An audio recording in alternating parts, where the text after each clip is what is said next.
There's something about blood that looks different in moonlight. I never noticed it before that night, how it almost glows, like black mercury spreading across your skin. I'm recording this from my hospital bed, trying to make sense of what happened 3 days ago in the Blackwood Forest. The doctors say I'm lucky to be alive. They're right, but not for the reasons they think. You see, what followed me out of those woods wasn't human. And I need to warn you, because it's still out there. My name is Alex, and this is the story of how curiosity nearly cost me my life. It started with a simple hike, something I'd done 100 times before. The trail was familiar. Every bend, every landmark etched into my memory from countless weekend adventures. But that evening, something felt different. The air was heavier, charged with an electricity that made the hair on my arms stand up. That's when I saw him, a tall figure in a dark coat, standing motionless at the trail fork ahead. Most people would have turned back. That would have been the smart thing to do. But there was something about the way he stood there, something that tugged at the edges of my mind like a half-remembered dream. He turned his head slightly, just enough to reveal the edge of what looked like a smile, then stepped off the main path onto a narrow deer trail I'd never noticed before. Without thinking, I followed. That decision would haunt me for the rest of my life. Looking back now, I can't explain what compelled me to follow him. It was like being in a trance, watching myself make choices from outside my own body.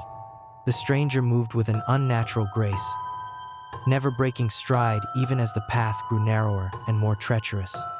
He kept a perfect distance, close enough to follow, but too far to catch up.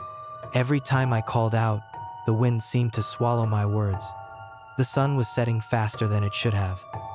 The forest grew darker by the minute, shadows stretching like grasping fingers across the ground. I checked my phone. No signal, of course. But what really made my stomach drop was the time. 7:43 p.m. It had been 7:43 p.m. when I first checked it 20 minutes ago. That's when the first real wave of fear hit me. This wasn't right. None of this was right. I turned to go back, only to find the path behind me had changed. The familiar markers were gone, replaced by ancient trees I didn't recognize. Their bark was black and twisted, patterns swirling like faces frozen in silent screams. The stranger had stopped ahead, standing perfectly still in a shaft of dying sunlight. He turned, and for the first time, I caught a glimpse of his face. Where features should have been, there was only smooth, pale skin, like a canvas waiting to be painted. My body screamed at me to run, but my feet carried me forward instead. The stranger's head tilted at an impossible angle, and suddenly he was moving again, faster now. I followed, my heart pounding so hard I could taste it. The forest floor began to slope downward, steeper and steeper, until I was half running, half sliding through dead leaves and twisted roots. The temperature dropped dramatically. My breath came out in white clouds, though it was supposed to be summer. The trees grew denser, their branches intertwining overhead until barely any light filtered through.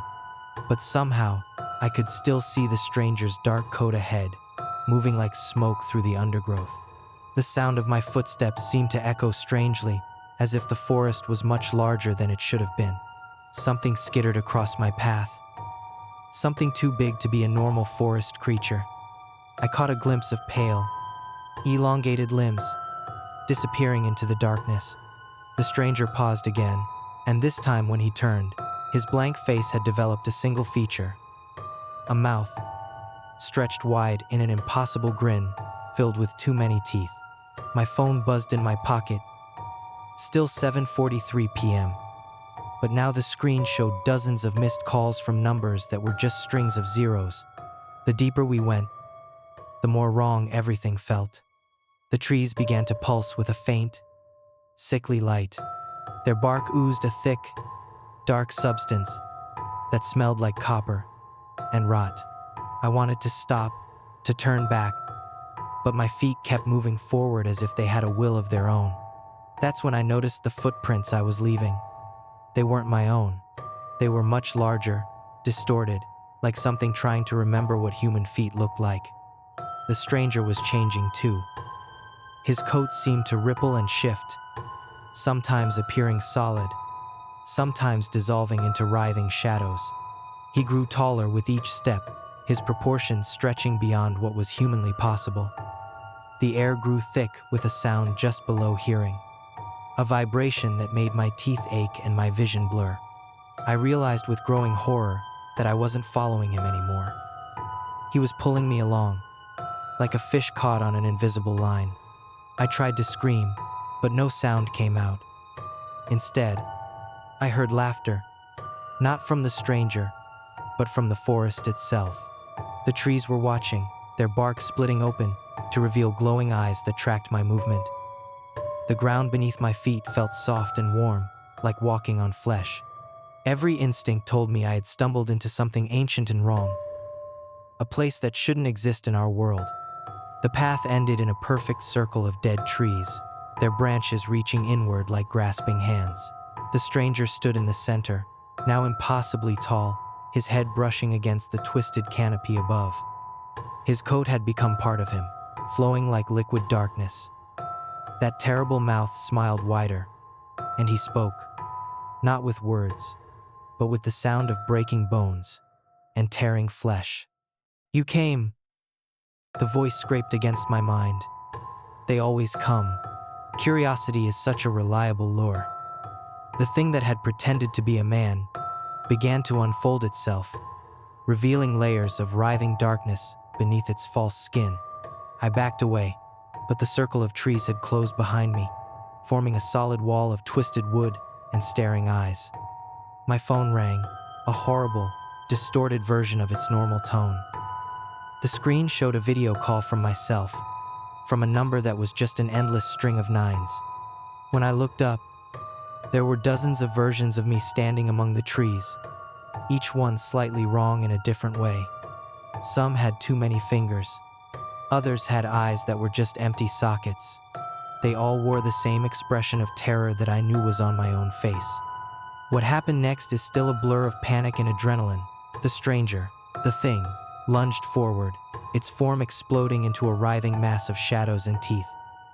I ran. I ran like I've never run before, crashing through the wall of trees that suddenly parted like curtains. Behind me, I could hear it coming, moving through the forest with a sound like tearing silk and breaking branches. The woods became a nightmare maze of twisted paths and false turns. Every direction looked the same, every tree a mirror image of the last. The copies of myself ran too, some alongside me, others in different directions. I could hear their screams echoing through the forest, but I couldn't tell if they were real or just more of the thing's tricks. The ground shifted beneath my feet, sometimes solid, sometimes feeling like I was running through deep water. My phone kept ringing, each call showing a different version of myself on the screen. Some were bloodied, some were smiling with too many teeth, others showed only static where a face should be. The thing behind me was getting closer. I could feel its hunger radiating like cold waves against my back. The trees themselves seemed to be reaching for me, their branches snagging my clothes and scratching my skin. I burst into another clearing, this one filled with pale, luminescent mushrooms that pulsed in sync with my heartbeat. The air was thick with spores that glowed like falling stars. For a moment, it was beautiful. Then I saw the bodies, or what looked like bodies, scattered among the fungi. They were all me, in different stages of decay. Some fresh, others little more than twisted skeletons wearing my clothes. The thing's laughter echoed from every direction now, and I realized too late that I'd run right where it wanted me to. The mushrooms began to release more spores, filling the air with a thick, glowing fog. Each breath made my head spin, and the world began to fragment around me. I saw multiple versions of the clearing layered on top of each other, like looking through a broken kaleidoscope. My phone screen cracked spontaneously, spilling dark liquid that moved on its own. The copies of myself, dead and alive, began to twitch and move, rising up like puppets on invisible strings. They all spoke at once. their voices overlapping. You have to wake up. You have to wake up. You have to wake up. But I was awake, wasn't I? The thing's presence pressed in from all sides, and I knew I had seconds left to act. Something inside me snapped. Maybe it was survival instinct. Maybe it was madness. But I started laughing. The sound was harsh and hysterical, but it cut through the chorus of voices like a knife. The copies of myself faltered, their movements becoming uncertain. The thing hesitated. I felt its confusion ripple through the air like a cold wind. I pulled out my phone, still leaking that strange dark liquid, and did the one thing it wouldn't expect. I answered one of the calls. The screen erupted with blinding light, and reality seemed to tear apart at the seams. The clearing shattered like glass, revealing layers of other worlds stacked beneath our own. I saw things I can't describe, geometries that shouldn't exist, colors that hurt to look at. Through the chaos, I spotted something familiar. A regular tree, just a normal pine with ordinary bark. It stood out like a beacon of reality in the nightmare landscape. I ran for it, pushing through layers of fractured space-time. Behind me, the thing roared with a sound that made my ears bleed. It knew I'd found a way out, and it was desperate to stop me. I reached the tree and pressed my hand against its bark. Normal, solid, real. The sensation anchored me, pulling me back toward reality. But the thing wasn't done with me. As the nightmare forest began to fade, I felt its claws sink into my mind. It couldn't keep me there physically, but it left something behind, a piece of itself, buried deep in my consciousness. The world snapped back into focus.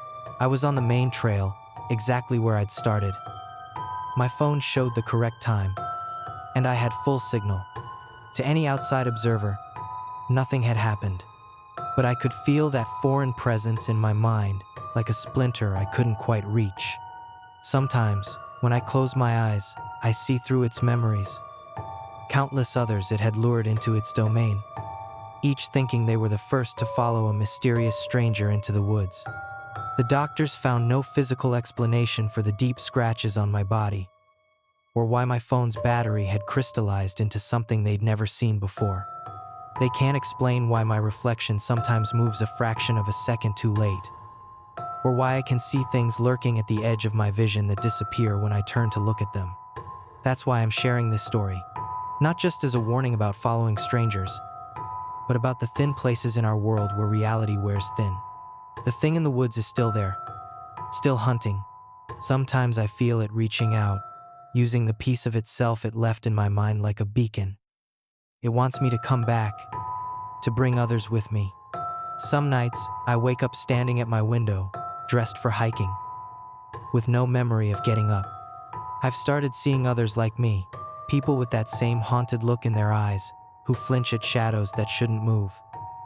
We recognize each other instantly. Some of them follow different lures, strange lights, familiar voices, lost pets. But the thing at the end of the trail was always the same. It's patient, ancient, and very, very hungry. So, if you're hiking one day, and you see someone ahead on the trail who seems just slightly wrong, turn back. If you check your phone, and time seems to stick, turn back. And if you ever find yourself following something into the woods without knowing why, fight it. Run. Because once it gets its hooks in you, it never really lets go. And somewhere in the darkness, wearing a face that's almost human, it's waiting for its next curious follower.